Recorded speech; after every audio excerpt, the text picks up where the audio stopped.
December 4వ తారీఖున సాయి ఈశ్వర్ చారి అని ఒక వ్యక్తి పెట్రోల్ పోసుకొని కాల్చుకొని చనిపోయాడు. క్యూ న్యూస్ ఆఫీస్ ముంగట పిజ్జాది కూడా తీన్మార్మల్ అన్న ఆఫీస్కి పోయి కిందికి వచ్చి చనిపోయాడు.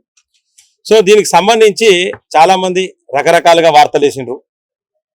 మా యూట్యూబ్ ఛానల్ జర్నలిస్టులు కూడా, తెలంగాణ డిజిటల్ మీడియా అసోసియేషన్లో ఉన్న యూట్యూబ్ ఛానల్ జర్నలిస్టులు కూడా వార్తలు వేసిండ్రు. ఆరోపణలు చేయడం అనేది కామన్, దానికి సమాధానం చెప్పుకోవాలి ప్రతి ఒక్కరు.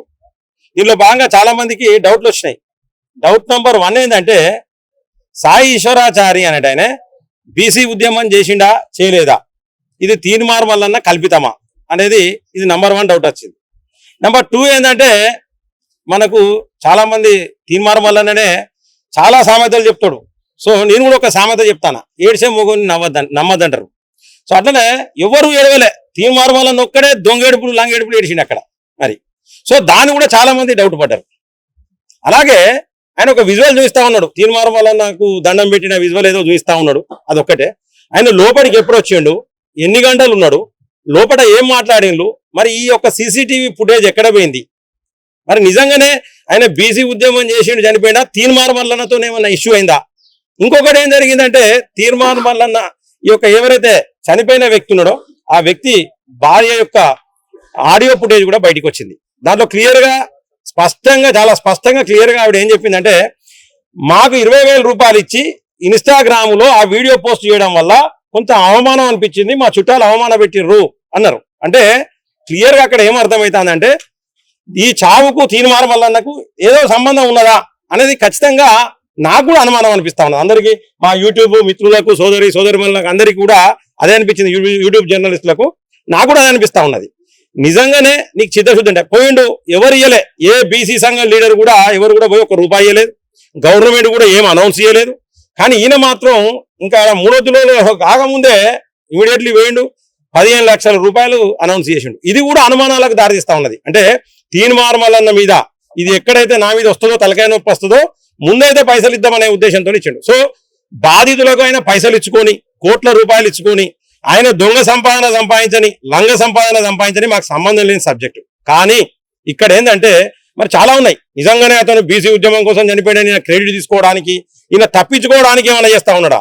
తప్పించుకోవడానికి చేసి మళ్ళీ మీదికెళ్ళి ఏం చేసిందంటే, ఇక్కడ ఒక బిగ్ టీవీ ఛానల్ ఉన్నది, ఆయన మీద చాలా అరిచిండు, నీది రెడ్డి ఛానల్, నీది అగ్రవర్ణ ఛానల్, నువ్వు అది ఇది, నువ్వు రేవంత్ రెడ్డి ఇది నువ్వు అది దాగు ఇది దాగని రకరకాలుగా మాట్లాడిండు.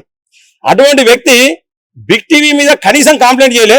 మరి ఆ బిగ్ టీవీ వాళ్ళు కూడా తీన్మార్మల్ అన్న మీద కంప్లైంట్ చేయలే. కానీ తెలంగాణ డిజిటల్ మీడియా అసోసియేషన్లు ఉన్న కొన్ని ఛానళ్ల మీద, ఆ ఛానల్ యజమానుల మీద మాత్రం తీన్మార్మల్ అన్న కంప్లైంట్ చేశారు. మరి దీంట్లో బీసీలు ఉన్నారు, ఎస్సీలు ఉన్నారు, వాళ్ళందరి మీద కూడా కంప్లైంట్ చేశారు. నేను క్లియర్గా చెప్తా ఉన్నా, తీన్మార్మల్ అన్న నువ్వు చేసింది చాలా తప్పు. బీసీ జర్నలిస్టుల మీద, ఎస్సీ జర్నలిస్టుల మీద కూడా నువ్వు కేసులు పెట్టేందుకు పోయి కంప్లైంట్ ఇచ్చినావు, దీన్ని ఉపసంహరించుకో. ముఖ్యంగా ఏంటంటే, మాకు అనుమానాలు ఉన్నాయి. ప్రభుత్వం ఇక్కడ మేము వచ్చింది ఏంటంటే, స్టేట్ హ్యూమన్ రైట్స్ కమిషన్కి వచ్చినాము. సో ఇక్కడ మేము ఫిర్యాదు చేయడం జరిగింది. మరి దీంట్లో ఏం జరిగింది, ఆయన ఎందుకు చనిపోయాడు, తీన్మార్మల్ అన్న ఆఫీస్ ముంగట ఎందుకు చనిపోయాడు? చాలా మంది అంటారు తీన్మార్మల్ అన్న గాంధీ కాదు, నెహ్రూ కాదు, లేకపోతే స్వాతంత్ర సమరయోధుడు కాదు, లేకపోతే అంత పెద్ద వ్యక్తి కాదు, ఆయన ఆఫీస్ ముంగట ఎందుకు చనిపోయాడు? నిజంగానే బీసీల కోసం చనిపోతే ఏ ముఖ్యమంత్రి ఆఫీస్ కాడనో చనిపోవాలి, లేకపోతే ఇంకెక్కడికో పోయి అంటుపెట్టుకోవాలి. కానీ తీన్మార్మల్ అన్న ఆఫీస్ కాడ ఎందుకు పెట్రోల్ పోసుకొని అంటుపెట్టుకొని చనిపోయాడు అని చెప్పేసి చాలా అనుమానాలు మా జర్నలిస్టులకు వచ్చినాయి. ఖచ్చితంగా ప్రభుత్వం కూడా స్పందించి దీని మీద కమిటీ చేసి ఎంక్వైరీ చేయాలి. మేము ఈరోజు తెలంగాణ డిజిటల్ మీడియా అసోసియేషన్ తరఫున జర్నలిస్టులు అందరం కలిసి వచ్చినాము. సో ఇక్కడ ఫిర్యాదు చేయడం జరిగింది. కాబట్టి తప్పకుండా ప్రజలందరూ కూడా దీని మీద స్పందించాలి, ప్రభుత్వం స్పందించాలని చెప్పేసి ఈ సందర్భంగా కోరుకుంటూ సెలవు తీసుకుంటాను. జై హింద్, జై భారత్. ముఖ్యంగా మరి హ్యూమన్ రైట్స్ వయలేషన్ ఆర్టికల్ 21 అనేది అది వయలేషన్ జరిగిందనేది స్పష్టంగా కనబడుతుంది. ఒక బాధ్యతాయుతమైనటువంటి పదవిలో ఉండి, ఆయన ఒక మీడియా పర్సనే కాదు, ఆయన ఒక మెంబర్ ఆఫ్ లెజిస్లేటివ్ కౌన్సిల్లో ఉన్నాడు, అంటే పెద్దల సభలో ఆయన ఉన్నాడు. ఆయన కార్యాలయానికి ఒకళ్ళు వచ్చినప్పుడు మరి ఎవరు కూడా 20,000 రూపాయలు ఇచ్చి, మరి వాళ్ళు మన కుటుంబ పరిస్థితి బాగలేదు, భర్త అప్పటికి వద్దన్నాడంట. అయినా కానీ మన పరిస్థితి బాగలేదు, 2 నెలలకి ఇంటికి కట్టలేదు అని 3 పిల్లలను తీసుకుపోయి ఇచ్చింది. ఆమెకు షూట్ చేసేది కూడా తెలియదు. అసలు డబ్బులు ఇచ్చింది, తీసుకున్నాడు, ఇన్స్టాగ్రామ్ లో వచ్చింది. వీళ్ళిద్దరు లవ్ మ్యారేజ్ కాబట్టి ఆపోజిట్ సైడ్కి వెళ్ళి ఎత్తి పొడుపులు జరిగినప్పుడు ఆ వీడియో తీయమని అప్పటికి 3-4 సార్లు పోయిండు. ఈయన ఈ అబ్బాయి సాయి ఈశ్వర్ చారి ఎన్నిసార్లు ఆ కార్యాలయాన్ని క్యూ న్యూస్ కు పోయిండు, ఎప్పుడెప్పుడు పోయిండు, దాని ఫుటేజ్ మొత్తం బయట పెట్టాలి. నంబర్ 1. రెండవది, బాధ్యతాయుతమైన 2 రంగాలలో ఉన్నారు. ఒకటి ఎమ్మెల్సీ, రెండోది మీడియా వాళ్ళ ఆఫీసులో అయినా కిరోసిన్ తెచ్చుకుంటుండా, పెట్రోల్ చేసుకుంటుండా, పోసుకుంటుండా, కాలబెట్టుకుంటుండా, ఇవన్నీ జరుగుతూ ఉంటే వాళ్ళందరూ ఏం చేసిండ్రు? వాళ్ళందరూ ఆపడానికి ప్రయత్నం చేయలే.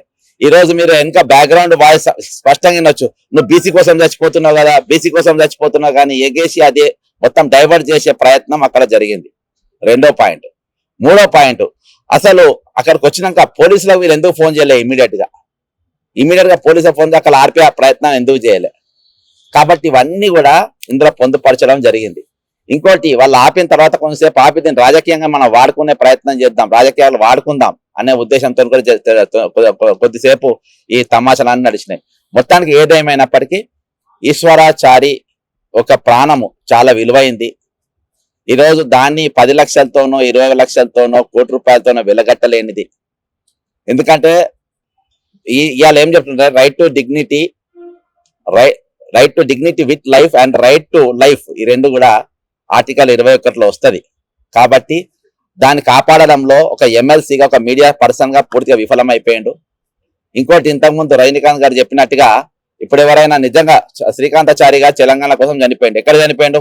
మొత్తం పబ్లిక్ ప్లేస్ లో జనమంతా ఉన్నప్పుడు అందరు చూస్తున్నాగా కాలబెట్టుకొని చచ్చిపోయాడు. మరి ఈయన ఆఫీస్ ముందు పోయి అక్కడ సెక్రటరియట్ కాను ఆన్నో ఇన్నో చేస్తారు, మరి ఆయన ముందు ఎందుకు చేసుకుంటారు అనేది అన్ని అనేకమైన అనుమానాలు ఈ రోజు లీగల్ గా వచ్చినాయి. కాబట్టి ఈ రోజు మేమేం అనలేదు, మీడియా పరంగా బిగ్ టీవీలో వచ్చిన దాన్ని తీసుకొని కొంతమంది స్టోరీలు చేసిండ్రు, కొంతమంది అనుమానాలు చేసిండ్రు. కానీ నిన్నటిదాకైనా గత ప్రభుత్వంలో మా ప్రశ్నించే గొంతులను జైల్లో వేస్తుందని చెప్పి నా జైల్లో పెట్టడం జరిగింది, జైలుకు పోయిండు. మరి ఆ పరిస్థితి నీకు తెలుసు. ఈ రోజు నువ్వు పాలక పక్షంగా పోగానే, పాలక పక్షంతో చేతులు కలపంగానే ఈ రోజు మీడియా వాళ్ళు నీ గురించి ప్రశ్నించిన వాళ్ళు, దీనిపైన అనుమానాలు వ్యక్తం చేసిన వాళ్ళు నీకు విల్లల లెక్క పడ్డారు, వాళ్ళ మీద కేసులు పెడతావు. ఈ రోజు అందులో ఉన్న కూడా ఎక్కువ శాతం బహుజన బిడ్డలే ఉన్నారు. కాబట్టి దీనిపైన 101%, ఎందుకంటే నేను గతంలో చాలా కేసులు వేసిన, నిజ నిర్ధారణ కమిటీలు వేస్తారు. దీనిపైన ఇమీడియట్ గా కేసు కూడా ఇమీడియట్ గా రిజిస్టర్ అయింది. ఈ రోజు నువ్వు ఈ కేసులు కాదు, 8 కేసులు, 8 రాములక్క మీద, క్రాంతి మీద, ఓకే టీవీ, మన చిల్క ప్రవీణ్ మీద, వీళ్ళందరి మీద పెట్టిండ్రు. ఈ కేసులు కాదు, ఇంకా 10 కేసులు పెట్టుకో. లీగల్ గా మాకు కొట్లాడే ఇది మాకుంది, ఎందుకంటే మా తరఫున న్యాయం ఉంది, న్యాయం మాత్రమే మాట్లాడినాం కాబట్టి మేము కొట్టుకో. కానీ నీ దగ్గర జరిగిన ఇన్సిడెంట్ మాత్రం వదిలిపెట్టేదే లేదు. 101% బయటికి తీస్తాము. దీని మీద అసలు జరిగిన విషయం ఏందనేది మీడియా పరంగా కూడా ఈ కాన్సర్ రోజు కూడా అసలు ఏమేమి అనుమానాలు ఉన్నాయి కూడా ఈ రోజు బహిరంగ జనం ముందు తీసుకుపోయే ప్రయత్నం చేస్తాం. జై తెలంగాణ, అమరవీరులకు జోహార్. ఇప్పుడు వరకు అన్న వాళ్ళు మాట్లాడిండ్రు, వాళ్ళు చెప్పిండ్రు కూడా ఏమేమి కావాలి, అసలు నీ ఆఫీస్ లో సీసీటీవీ కెమెరా ఫుటేజ్ ఏది, నువ్వు ఏదో ఒక బొమ్మ వేసి నేను సహాయం చేసేసిన, చలో చూడుండ్రి, ఇగో నాకున్న పెద్ద గుండె ఎవరికి లేదు దునియాలా, ఇట్లా ప్రచారం చేసుకుంటున్నావు కదా, అదంతా బయటకు వచ్చినప్పుడు తెలుస్తుంది అదేంది, దేనికోసం చేస్తున్నావు ఇదంతా కూడా. బట్ నిన్ను ఒక్కటే మాట అడగాలనుకుంటున్నా మల్లన్న, నేను మళ్ళా కూడా నీకు దమ్ము ఉంటే, ధైర్యం ఉంటే సమాధానం చెప్పు. ఆల్రెడీ ఇంతమంది జర్నలిస్టులు అడిగినరు, ఏ ఒక్కదానికి సమాధానం లేదు. మళ్ళా కూడా అడుగుతున్నా నేను, ఒక తెలంగాణ ఆడబిడ్డని, బీసీ బిడ్డని, ముదిరాజు బిడ్డని నిలబెట్టి నువ్వు సహాయం, ఏం సహాయమయ్యా నువ్వు చేసింది? 20,000 సహాయం అంటున్నావు, సరే చేసినావు సహాయం, నిలబెట్టి మీదికెళ్ళి తెలంగాణలో ఆడబిడ్డ మన అంటే అన్న కాలు మొక్కుతుందా? ఏడ మొక్కుతుంది? అంటే రజాకారులు నెత్తికెక్కి కూర్చుంటారా నీకు? బలిసింది బాగా నీకు, అందుకోసం నువ్వు ఇట్లా చేస్తున్నావు. ఏ ఒక్కదానికి సమాధానం నువ్వు బయటకు వచ్చి చెప్పగలిగితే ఆ రోజు చేస్తా నీ పని, చెప్తున్నా నేను. ఇప్పుడు వరకు ఎన్ని ప్రశ్నలు అడిగినా, ఒకరోజు ఇంటర్వ్యూ పెట్టి అడిగినా ఒక్కదానికి సమాధానం చక్కగా చెప్పలేవు. మొన్నొక రోజు రజాకారులు అంత గొప్పలు వాళ్ళు లేరు అసలు దునియాలో అన్నట్టు మాట్లాడినావు, ఆ రోజు అడిగినా దానికి సమాధానం చెప్పలేవు. ఇప్పుడు ఈ బిడ్డ చనిపోయిండు, ఏంది మరి ఆ పిల్ల గతి ఏంది, దాని గురించి అసలు ఏం జరిగింది, నీ ఆఫీస్ ముందు ఎందుకు వచ్చి చచ్చిపోయిండు అనే దానికి సమాధానం లేదు. మీదికెళ్ళి కేసులు పెడతావు నువ్వు. కేసులు ఏం భయపడతారు అనుకుంటున్నావు అందరు నీకు? ఇంకొకసారి మళ్ళా చెప్తున్నా, పిచ్చి పిచ్చి కథలు చేయకు. బీసీ పోరాటం చేస్తే చిత్తశుద్ధితో చేయి, అందరం నిలబడతాం వెనకాల. మేమందరం కూడా బీసీలం ఉన్నాం. ఇలా బీసీల కోసం నువ్వు పోరాటం చేస్తే నీ వెనక ఫస్ట్ నిలబడేది నేను, లేకపోతే చేసేటందుకు వేరే వాళ్ళు వస్తారు. నువ్వు అవసరం కూడా లేదు, నువ్వేదో ఉద్ధరిస్తున్నావు అనుకుంటున్నావేమో. దాన్ని చిత్తశుద్ధి లేని నీ బీసీ పోరాటం ఎవ్వడికి పనికిరాదు. నేను అడిగినా కూడా నిన్ను దీనన్నిటికీ సమాధానం చెప్పగలిగితే చెప్పు, లేదా నేను నీ ఆఫీస్కి వస్తా, కెమెరా పెడతా, అప్పుడైనా చెప్పు. మిత్రులందరికీ థ్యాంక్ యూ. నిజంగా ఇంతమంది సపోర్ట్ చేయడానికి ఈరోజు వీడికి వచ్చిండ్రు కాబట్టి దీంట్లో ఏ ఒక్కదానికి ఇంతమంది అడుగుతున్నారు కదా, ఇంతమంది ప్రశ్నలకి ఏ ఒక్క దానికి సమాధానం నువ్వు చెప్పినా కూడా ఒప్పుకుంటానే. నమస్తే అండి. ఈ రోజు తెలంగాణ డిజిటల్ మీడియా అసోసియేషన్ తరపున పెద్దలు మా అధ్యక్షులు పుప్పాల రజనీకాంత్ గారి ఆధ్వర్యంలో, బక్కా జడ్సన్ గారి ఆధ్వర్యంలో, మా మీడియా మిత్రులు అందరి ఆధ్వర్యంలో కూడా ఈ రోజు ఎన్హెచ్ఆర్సీకి కంప్లైంట్ ఇవ్వడానికి రావడం జరిగింది. ఎప్పుడైతే మల్లన్న గత ప్రభుత్వ హయాంలో అరెస్ట్ అయినాడో ఆ రోజు మేమందరం ప్రశ్నించినాం. మేమందరం మల్లన్న గొంతుకలుగా మారి ప్రశ్నించకపోయి ఉంటే ఈ పాటి కూడా ఇంకా చిప్పకూడు జైల్లో కూర్చొని తినేటోడేమో. సో ఎట్లా అంటే తిన్నింటి వాసాలు లెక్క పెడతామంటాం కదా, ఆ టైప్ లో అయిపోయింది పరిస్థితి. ఆయన ఎన్ని ప్రశ్నలైనా ఎంతమందికైనా వేయచ్చు, రెడ్లకు వేయచ్చు, లేకపోతే ఇంకేదైనా వేయచ్చు, బీసీనాథం పేరుతో ఇంకేమన్నా వేయచ్చు. అతని మీద కేసులు పెట్టద్దు, అతను బ్లాక్ మెయిల్ చేసిన కేసులు పెట్టద్దు, కంట్రీ రిలేటెడ్ దగ్గర మాట్లాడిన కేసులు పెట్టద్దు, ఎవరి దగ్గర పైసలు తీసుకున్న కేసులు పెట్టద్దు. ఆఖరికి నిరుద్యోగుల సమస్యల్ని నేను పరిష్కరిస్తామని చెప్పి ఎమ్మెల్సీ అయిన తర్వాత ఒక్క నిరుద్యోగ సమస్య గురించి కూడా మాట్లాడకుండా కేవలం బీసీనాథం గురించే ప్రతిసారి మాట్లాడి ఇప్పుడు సాయి చారి గారి ఆత్మహత్యను అతని అకౌంట్ లో వేసుకొని రాజకీయం రైట్ టు రీకాల్ అని చెప్పి మాట్లాడను, 7200 అని మాట్లాడను. తర్వాత అందరి దగ్గర పైసలు వసూలు చేసి దిక్కు దివాన లేకుండా నీ పార్టీని ఎత్తేసినావు, టికెట్లు ఇస్తాను ఆశ పెట్టి. ఆ తర్వాత ఇప్పుడు మళ్ళీ తెలంగాణ రాజ్యాధికార పార్టీ అంటున్నావు. ఇన్ని రోజులు మాట్లాడలే ఎందుకంటే యూట్యూబ్ లా పెద్ద దిక్కుగా ట్రెండ్ సెట్ చేసినాడు నువ్వు. అంటే మల్లన్న తర్వాతనే అందరు కూడా మార్నింగ్ న్యూస్ స్టార్ట్ చేయడం, ఏ మాట మాట చెప్పుకోవాలి, ఇవన్నీ ఉన్నాయి. ఎందుకులే అని ఊరుకుంటుంటే ఇంకా రెచ్చిపోతా ఉన్నారు. మాట్లాడితే క్యాస్ట్ డిస్క్రిమినేషన్ తీసుకొచ్చి క్యాస్ట్ పట్టుకొని ఇది అది అనుకుంటూ మాట్లాడుతా ఉన్నారు. నీ దుండగులతో అడ్డమైన కమెంట్లు పెట్టియడము, ఛానళ్ల మీద రిపోర్ట్లు కొట్టియడము, ఛానల్ లేకుండా చేస్తామని చెప్పి బెదిరియడం. ఏం రజాకారువా, లేకపోతే ఎక్కడన్నా పైనుండి ఊడివడ్డవా? కేసీఆర్ లాంటి తీస్మార్ ఖాన్ కేసీఆర్ గారే, లేకపోతే ఇప్పుడున్నటువంటి రేవంత్ రెడ్డి మేము వేస్తున్నటువంటి ప్రశ్నలకు మా మీద ఎన్నో కేసులు పెట్టినా ఇప్పటి వరకు ఏం చేయలేకపోయినారు. ఎవరివి నువ్వు? ఏడికెళ్ళొచ్చినావు నువ్వెవరివి మా మీద కేసులు పెట్టడానికి? నీకు నిజంగా దమ్ముంటే అందరు అడిగినటువంటి ప్రశ్నలకు సమాధానం చెప్పు. ఓన్లీ మాట్లాడితే డిబేట్లల్లా నా ఫోటోకి వచ్చి దండం పెట్టిండు, ఇగో చూడండి, ఇగో ఈ విజువల్ చూడండి అని చెప్పి దండం పెట్టిన ఫోటో తప్ప ఇంకేమన్నా విజువల్స్ చూపిస్తున్నాను? అట్లీస్ట్ నీ క్యూ న్యూస్ లో రిలీజ్ చేసిందా? అసలు అతను పెట్రోల్ డబ్బా పట్టుకొని వచ్చిండా, అగ్గిపెట్ట పట్టుకొని వచ్చిండా, ఎట్లా ఎంటర్ అయ్యిండు, ఎడికెళ్ళి ఎంటర్ అయ్యిండు? బిల్డింగ్ దగ్గర సీసీటీవీ ఫుటేజ్ ఉంటాయి కదా, రోడ్డు మీద సీసీటీవీ ఫుటేజ్ ఉంటాయి కదా, పోలీసులు ఎందుకు పెడతలేరు? మళ్ళీ క్యూ న్యూస్ ఆఫీస్ లో ఎందుకు రిలీజ్ చేస్తలేరు? ఇవన్నీ అడుగుతుంటే నీకు మండుతుందా? లేకపోతే గాంభీర్యమా? 10 మందిని వేసుకొని బయట ఎక్కడ తిరగలేదు, 10 మంది లేకుండా మళ్ళీ మా మీద కేసులు పెట్టడానికి రెడీ అయ్యాను.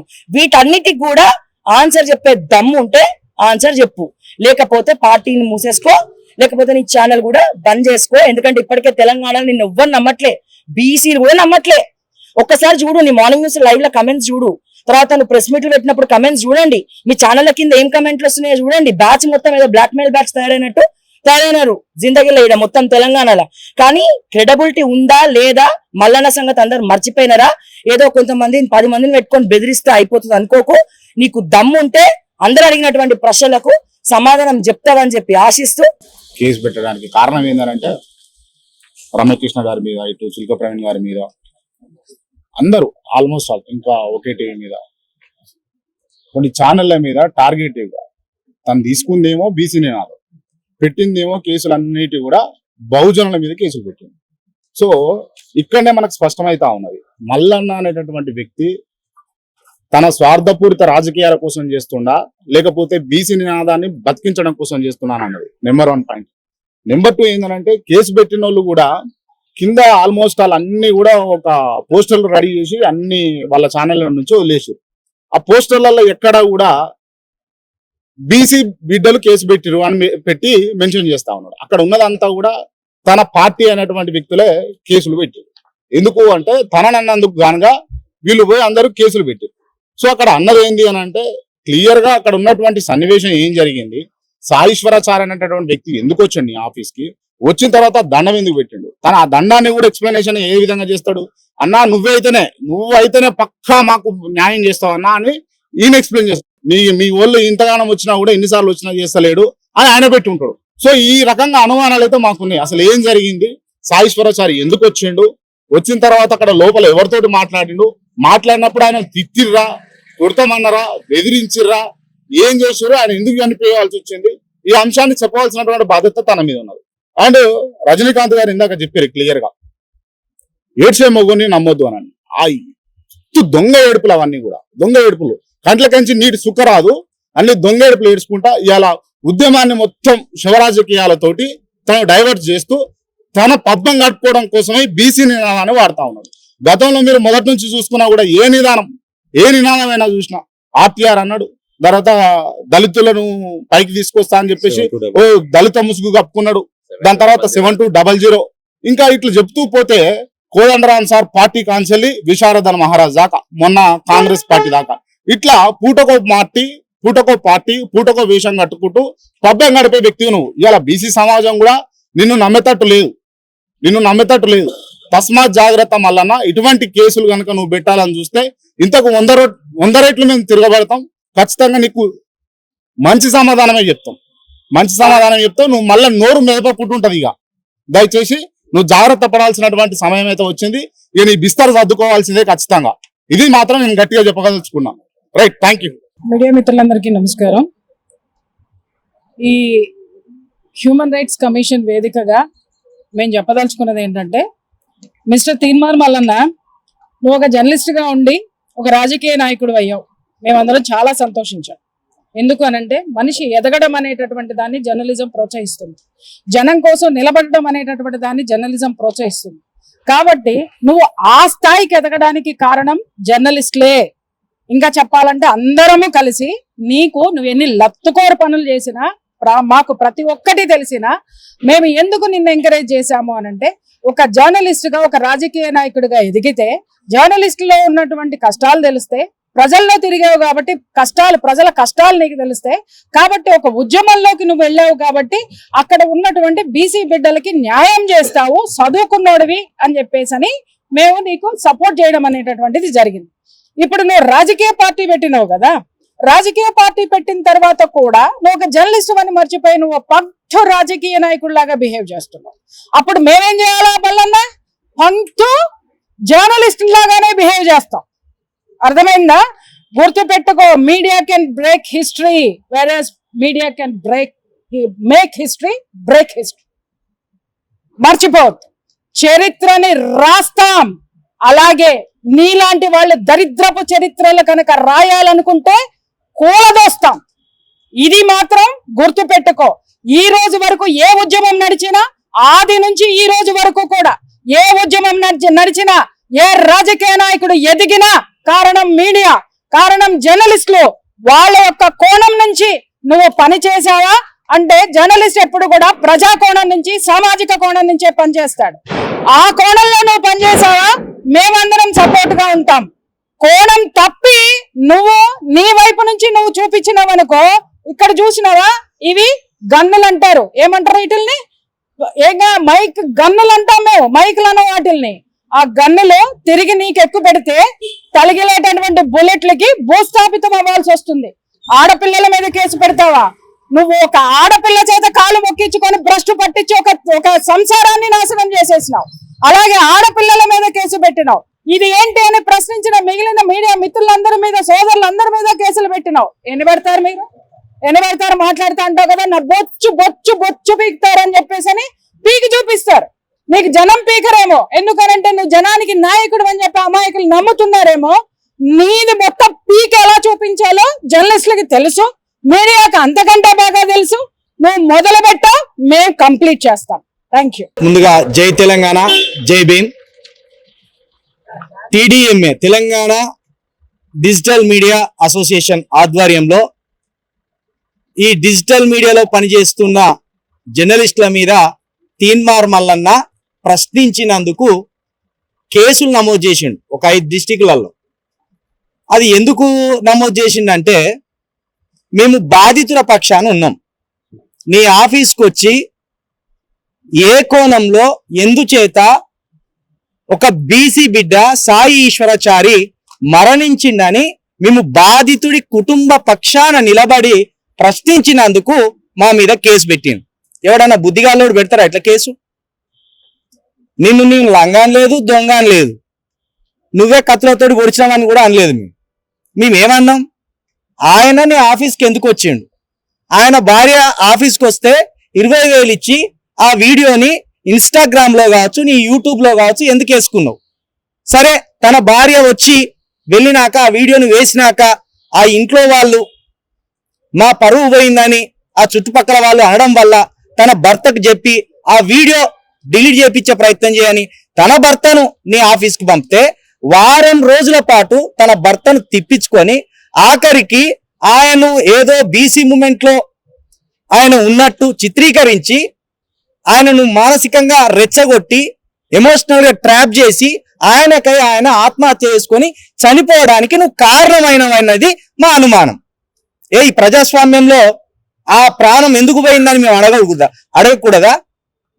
ఆయన ఎందుకు ప్రాణం తీసుకున్నాడని మేము అడగకూడదా?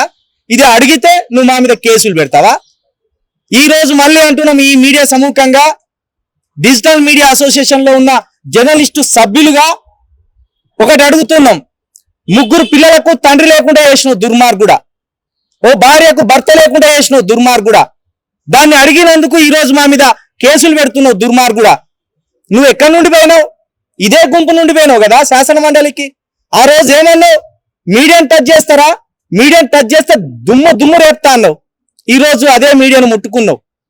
నేను మళ్ళీ అంటున్నా, ఇంతమంది మీద, ఇక్కడ రాములమ్మ గారి మీద కావచ్చు, ఇక్కడ ఈ మేడం మీద కావచ్చు, క్రాంతి మీద కావచ్చు, నా మీద, అదే విధంగా మా గిరీష్ దారముని, అదే న్యూస్ లైన్ శంకర్, ఇవన్నిటి మీద కేసులు పెట్టినావు. నువ్వేం చేయదలుచుకున్నావు? ఏం చేస్తావు? మళ్ళీ చెప్తున్నా, నువ్వు 15 లక్షలు ఇచ్చి ఆ హత్యను కప్పిపుచ్చుతామనుకుంటే ఆ హత్య కనుమరుగు కాదు. ఆయన డ్రైవర్ 42% రిజర్వేషన్ కు సంబంధించి పాపం ఆయనకు తెలియదు. నీకు ఏమంటున్నావు? నా ఫోటోకు దండం పెట్టుకొని పోయిన అంటాను. పాపం ఆయన మానసిక స్థితి బాగలేదు, ఆయన అడుగులు తడబడుతున్నాయి. మీరు మళ్ళీ ఒకసారి చూడండి, వేసిందే 8 సెకండ్ల వీడియో. ఆ 8 సెకండ్ల వీడియోలో ఆయన అడుగులు తడబడుతున్నాయి. ఆయన తాగొచ్చిండా, తాగి రాలేదా, లేదా మీరే తాగిపిచ్చిండ్లా, ఆయన మైకంలో ముంచిండ్లా, ఆయన మైకంలో మునిగిన తర్వాత మీరు ఏమెక్కిచ్చిండ్లు, ఆయనకు ఏమి చేయాలని చెప్పిండ్లు, తీరా ఆయన ఆత్మహత్యకు పాల్పడతా అంటే మీరు పోయి ఆయనకు ఏమి ఇంకా రెచ్చగొట్టే ప్రయత్నం చేస్తున్నారు. ఇవన్నీ బయటికి రావద్దా? ఇవి అడిగితే తప్ప? 100% 42% సంబంధించి అది జరగవలసిందే. దొంగ, నువ్వు కాంగ్రెస్ నుండి టికెట్ తీసుకొని గెలిచి మళ్ళీ బయటకు వచ్చినట్టు నటిస్తాను. నువ్వు రేవంత్ రెడ్డికి చీకటి స్నేహితుడివి, నువ్వు రహస్య స్నేహితుడివి. అది ఎక్కడ బయటపడ్డది? 6 ఛానళ్ల మీద కేసు పెట్టావు దొంగ. మమ్మల్ని ఏం తిట్టలేను, కేసులే పెట్టావు. కానీ ఇదే బిగ్ టీవీకి సంబంధించిన విజయ్ కుమార్ రెడ్డిని ఎన్ని దుర్భాషలు ఆడినావు. విజయ్ కుమార్ రెడ్డి నీ మీద పరువు నష్టం దావయ్యాడు, నువ్వు తిరిగి విజయ్ కుమార్ రెడ్డి మీద పరువు నష్టం దావయ్యావు. కానీ మా మీద కేసులు పెడతావు. దీన్ని బట్టి అర్థమైతలేదు దొంగ. నువ్వు 100% నీ తెలంగాణకు ద్రోహివే, పచ్చి లంగవు నువ్వు. అనేక మంది ప్రాణాలు తీయడానికే నువ్వు ఈ 42% రిజర్వేషన్ అనే ఓ భాగోతాన్ని కట్టావు. నేను మరొకసారి చెప్తున్నా, 42% రిజర్వేషన్ రావాలంటే ప్రాణాలు తీసుకోవాలా? మరి అట్లా ప్రాణాలు తీసుకోవాలంటే మొదటి ప్రాణం నువ్వే తీసుకోపోయినావు. నీకు పెట్రోల్ డబ్బా దొరకలేదా? నీకు అగ్గిపేట దొరకలేదా? నీ ఆఫీస్ వాళ్ళు ఆత్మహత్యలు చేసుకోరా? బయట నుంచి సాయం కోసం వచ్చిన వాళ్ళు నీ ఆఫీస్ ముందట ఆత్మహత్యలు చేసుకోవాలా? ఇది ఎక్కడి పద్ధతి? విశారదన్ మహారాజ్ గారిని, చిరంజీవులు గారిని, ఆయన మన జస్టిస్ ఈశ్వరయ్య గారిని వాళ్ళు గ్రామాన ప్రతి జిల్లా తిరుక్కుంటా ఒక్క ఇటుకే పేర్చి ఇల్లు కట్టినట్టు ఎంత అద్భుతంగా వాళ్ళు ఉద్యమాన్ని నిర్మిస్తున్నారు. ఎస్సీ బీసీ ఎస్టీ అని ఒక జాగ్ పెట్టి 42 రిజర్వేషన్ కి సంబంధించి ఎంత అద్భుతంగా వాళ్ళు ఒక ఉద్యమాన్ని కడుతున్నారు. ఉద్యమాన్ని కట్టరాక బ్రోకర్ మాటలతోటి, రోత మాటలతోటి మాట్లాడుకుంటా నేను 42% రిజర్వేషన్ కోసం, సాధన కోసం నేను ఫైట్ చేస్తున్నా అంటూ ఇదే నని పద్ధతి? నువ్వు ప్రజల్లోకి రావాలి, తిరగాలి. అది పక్కన పెట్టి అన్యం పుణ్యం తెలియని ఒక డ్రైవర్ ని ఈ రోజు బలికొన్నావు. ఆ కుటుంబానికి పెద్ద దిక్కు కోల్పోయాళ్ళు. కాబట్టి మేమేం చేయదలుచుకున్నాం? మా మీద కేసులు పెడితే మాకేం పోయేది లేదు. నా మీద 14 కేసులు ఉన్నాయి, ఇదో 15 కేసు అవుతుంది. ఏమైతుంది? మా వాళ్ళు లేరా? ఇట్లా పోతే అట్లా తీసుకొస్తారు. నువ్వు పెట్టేటి అన్ని గాలికి ఎగిరిపోయే కేసులే, కానీ నీ మీద పెట్టాం, నీ షెడ్డి ఊసిపోయే కేసు పెట్టాం నీ మీద. ఇప్పుడు ఈక్కోలేక పీక్కోలేక సత్తావు బిడ్డ. నేను తమాషాలు చెప్తావా? ఈ ఆడపిల్లల మీద పెడతావరా అవులే కేసులు? ఈ ఆడపిల్లలు ఇంత దూరం రావాలా? నీతోటి చేసిన వాళ్ళు కదా రాములమ్మ గారు, నీతోటి చేసిన వాళ్ళు కదా నేను 10 టీవీలో. కొలీగ్స్ మీద కేసులు పెడతావు నువ్వు అంటే ప్రశ్నించొద్దు. నువ్వేవాడు? నువ్వు యేసు ప్రభువా, గౌతమ బుద్ధునివా, రామునివా? నువ్వు మనిషివే కదా. కాబట్టి తెలంగాణ సమాజానికి తెలవాల్సింది ఏంటంటే మానసికంగా ట్రాప్ చేస్తాను వీడు. ఆ గత ప్రభుత్వ విషయంలో కూడా మానసికంగా అనేక మందిని ట్రాప్ చేసిండు. ఇప్పుడు 42% అనే రిజర్వేషన్ విషయంలో కూడా మానసికంగా ట్రాప్ చేసి వాళ్ళని ఇట్లా ఆత్మహత్యలకు పురుగొల్పేలా చేస్తున్నాడు. కాబట్టి దీని మీద మేము ఇప్పుడే ఫిర్యాదు ఇచ్చినాం. అదే విధంగా పోలీస్ స్టేషన్ లో కూడా వీటి మీద కేసులు పెట్టబోతాం. తప్పకుండా సమగ్ర విచారణ జరిపి నిందితుడు ఎవరో ముద్ద ఎవరో తేల్చాలని మేము మీడియా సాక్షిగా ఈ ఉమెన్ రైట్స్ లో ఫిర్యాదు ఇచ్చి కోరుతున్నాం. Thank you so much. చింతపండు నవీన్ అలియాస్ తీన్మార్ మల్లన్న ప్రశ్నించినందుకు కొంతమంది యూట్యూబ్ జర్నలిస్టుల మీద కేసులు ఫైల్ చేయమని అలా పటయాలకు చెప్తాడు. అయితే నేను ఇలా సూటి ప్రశ్నలు లీగల్గా అడుగుతున్నా. చాలా మంది వాళ్ళు ప్రశ్నలు అడిగిండ్రు. చింతపండు నవీన్ గారు, మీ ఆఫీస్ ముంగట ఈ కార్యక్రమం మొత్తం ఈ ఇష్యూ జరిగింది. మళ్ళీ ఇది అబెట్మెంట్ ఆఫ్ సూసైడ్ కిందికి తీసుకోవాలన్నా లీగల్గా ఏంది అని అనేది ఒక పెద్ద ప్రశ్న. ఎందుకు అనంటే ఆ జాగాల ప్రాక్సిమిటీ ఉన్నది నువ్వే. వాళ్ళ నువ్వు ఆఫీస్లో ఉన్నావా, నువ్వు ఆఫీస్లో లేవా? లాస్ట్ ఈశ్వరాచారి మీ ఆఫీస్లో ఎవరిని కలిసిండు? మీరు ఆయనని పిలిపించిండ్రా? ఆయనంతలా ఆయన వచ్చిండా? పిలిపిస్తే ఆయన మనస్తాపం సూసైడ్ చేసుకోవాల్సినంత కర్మ ఆయనకు ఎందుకు పట్టింది? బీసీ ఉద్యమము కేవలము సూసైడ్ తోని జరుగుతుందా? అంటే ఈడ ఈశ్వరాచారికి అండ్ బీసీలకు 2 అవమానాలు జరిగినాయి. అంటే ఒకటేమో బీసీలను ఒక పావు చేసి వాళ్ళని సూసైడ్ చేపించే అబెట్మెంట్ అయిందా అన్నది ఫస్ట్ ఆరోపణ. రెండోది ఇది లైమ్ లైట్ లకు తీసుకొస్తానన్న జర్నలిస్టులను అవమానించడం అని అంటే బీసీలను రెండోసారి గట్టిగా అవమానించుడే అని అనేది రెండో ప్రశ్న. మూడోది, అంతగానం పంచాయతీ ఆడ నడుస్తుంటే అకార్డింగ్ టు ది 39 CRPC ప్రకారము సెక్షన్ ప్రకారము, I stand corrected with my data, అక్కడ ఉన్న నీ ఆఫీస్ స్టాఫ్ మళ్ళీ నువ్వు సూసైడ్ చేసుకోవడము నేరమే, సూసైడ్ చేపియడం కూడా ఇంకా పెద్ద నేరమే. సో మళ్ళీ ఇది పోలీసులకు ఎందుకు ఇన్ఫార్మ్ చేయాలి? ఈ ఫైర్ కి సోర్స్ ఏడికైనా వచ్చింది? పోస్ట్ మార్టం రిపోర్ట్ ఏమైంది? ఇప్పటిదాకా దాని మీద చర్చనే జరుగుతలేదు. ఒక ఫైర్ యాక్సిడెంట్ జరిగింది అని అంటే దానికి పోస్ట్ మార్టం రిపోర్ట్ అనేది ప్రొసీజర్స్ అనేది చాలా డిఫరెంట్గా ఉంటాయి, ఒక వినూత్నంగా ఉంటాయి. మళ్ళీ దాన్ని ఏమైంది? ఆయన వేసుకున్న డ్రెస్ ఏంది? ఆ వేసుకున్న డ్రెస్ ఫైర్ ని ఫ్లేర్ అప్ చేసిందా? నువ్వు చేసినావా, నువ్వు చేపించినావా అని చెప్పి ఎవరు మాట్లాడతలేరు. నీ ఆఫీస్ దగ్గర జరిగింది కాబట్టి అడుగుతున్నాం. మళ్ళీ దీని మీద పంచాయతీ ఎవరు చేస్తారు? అసలు పోలీసులను కూడా నేను అడుగుతున్నా, ఆ సీన్ ని మొత్తం సీల్ చేయాలి. ఇది ఒక అబెట్మెంట్ ఆఫ్ సూసైడ్ కిందకి కన్సిడర్ చేయాలా? అనుమానాస్పదంగా ఆయన మీద కేసు బుక్ చేయాల్సిందే. అఫ్ కోర్స్ ఆయన కూడా మంచిగా రావాలని మేము కూడా కోరుకుంటున్నాం. కాకపోతే ఇందులో ప్రధాన నిందితుడు ఎవరు ఉన్నారు అనేది పోలీసు వాళ్ళు పట్టాలి కదా.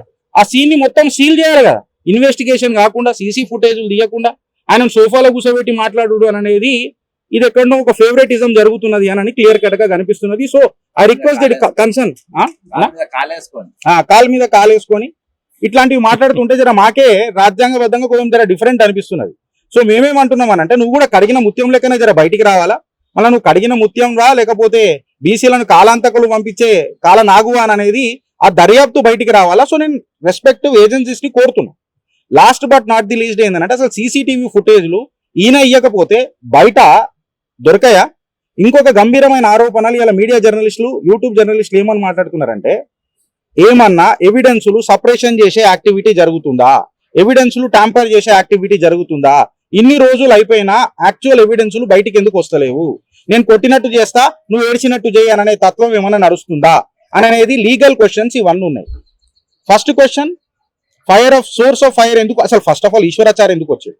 సెకండ్, ఏం మెంటల్ హరాస్మెంట్ కి గురైండు? థర్డ్, ఆయన సూసైడ్ చేసుకునేటప్పుడు మీ వాళ్ళు పోలీసు వాళ్ళకి ఎందుకు ఇన్ఫార్మ్ చేయలేదు? ఫోర్త్, సోర్స్ ఏడికైనా వచ్చింది?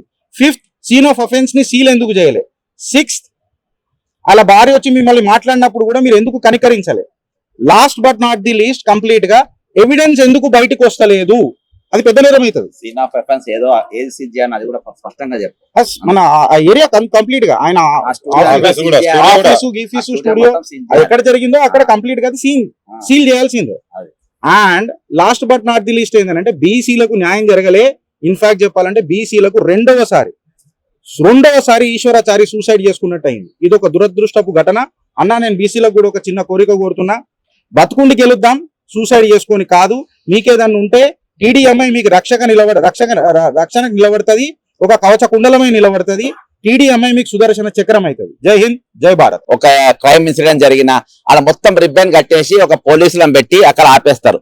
కానీ ఇప్పటి వరకు క్యూ న్యూస్ ముందు అబ్బాయి కాల పెట్టుకొని చనిపోయిండు, క్యూ న్యూస్ ముందు కిరోసిన్ పెట్రోల్ పోసుకుంటూ. ఇప్పటి వరకు ఆ స్టూడియో చుట్టూ రిబ్బన్ కట్టాలి, ఎవరు పోకుండా చేయాలి, అందులో ఉన్న సాక్షులు అన్నింటినీ గ్యాదర్ చేయాలి. మరి ఇప్పటి వరకు ఎందుకు జరుగుతలేదు? ఇది పోలీసులు వాళ్ళకి ఫేవర్ చేసిన స్పష్టంగా కనబడుతుంది. అదే పేర్కొన్నాం. కాబట్టి అంతే. కాబట్టి ఆర్టికల్ 21 ప్రకారం దీని ఫేర్ రైట్ టు లైఫ్ అనేది ఉన్నది. అది ఫేర్ ఇన్వెస్టిగేషన్ అనేది జరగాలనేది మా డిమాండ్. బట్ ఫస్ట్ ఇమీడియట్ గా పోలీసులు చేయాలి. మీ ఎంక్వైరీ మీద మాకు నమ్మకం కలగాలంటే మీరు ఫస్ట్ ఇప్పటికే లేట్ చేసిండు. ఆ స్టూడియో మొత్తం మీరు మీ ఆధీనం తీసుకోవాలి. మొత్తం అక్కడ ఉన్న సీసీ కెమెరాలు ఆయన ఈ వారం రోజులు ఆమె ఇంట్లో అక్కడ స్టూడియోకి వచ్చి 20,000 తీసుకుపోయిన నాటి నుండి చనిపోయేంత వరకు ప్రతి సీన్ టు సీన్ ఈరోజు పోలీసుల ఆధీనంలో ఉండాలి అని చెప్పి కోరుకుంటూ సెలవు తీసుకుంటాం.